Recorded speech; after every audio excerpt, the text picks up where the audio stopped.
Hi, Scott Orlin with Cinema-Magazin. The Nice Guys, starring Russell Crowe and Ryan Gosling. But the only reason they're together is because of this man right here, Shane Black, writer and director. Congratulations. Hi, thank you. What is the fascination that we have with the detective genre? I mean, over the years, Hollywood cinematically has really gone and uncovered so many interesting stories with them. Yeah. I think that there's two, it's interesting, there's two, to me, genres which are specific to, uniquely to America, and that's the private eye and the cowboy. And it's no mistake that in a day, a pulp writer would write a Western and then just alternate, jump right onto a private eye story. So to me, it's that frontier kind of cowboy justice idea, coming into people's lives or walking into a situation, tumbling all the skeletons out of the closet, smashing all the secrets, and then meeting out their own justice. Like, you committed a crime, but you're going to skate, you're an asshole, I'm going to do something to you, and you're going to get framed, and by the way, you keep that money and I'll take this, and they walk away with the house burning behind them. And it's just that come in and just smash and grab, and people's lives are lying in tatters, but they've somehow brought a truth to it.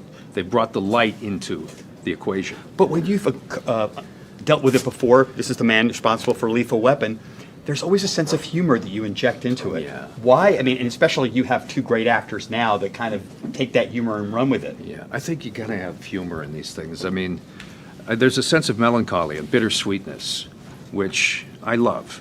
But the thing to get right, I think, is what Marvel knows. They have these superheroes who are mythic. You expect to see walking out of smoke in slow motion, shot from below, but then they stub their toe. I mean, there's something about Marvel. Captain America, the Winter Soldier, the Civil War. Winter Soldier's brutalized, he's tortured, but then there's a scene where he's like in the back seat nudging someone because his buddy's kissing a girl. They know how to trade it up tonally and just bring in the one-liners. That's a 2.5-hour movie, Civil War. It could be exhausting, but the one-liners keep it fresh and they keep you feeling happy about what you're seeing, and I try to do the same thing. And part of this movie, when you see it, what makes you happy is it's set in the 1970s, and there's something about the 1970s, the fashion, the music, that just kind of puts a happier spin on things. How was it to get those cars, those clothes, and that music all together? We had a long time coming to do it. I mean, Earth, Wind, and Fire figures pretty prominently at one point in the movie. They're the band in the background. We had to recreate the band, and that was all Joel Silver. He got lookalikes. We licensed the music. We have an exuberance, I think. Even from the first two, Papa Was a Rolling Stone is the music with which the movie opens. From the first two notes, doo-doo, doo-doo, all of a sudden, the audience was clapping. They were tapping their feet. That's all it takes because there's such an exuberant time. The 70s, it's just people want to remember it. I didn't even know how popular the 70s would be.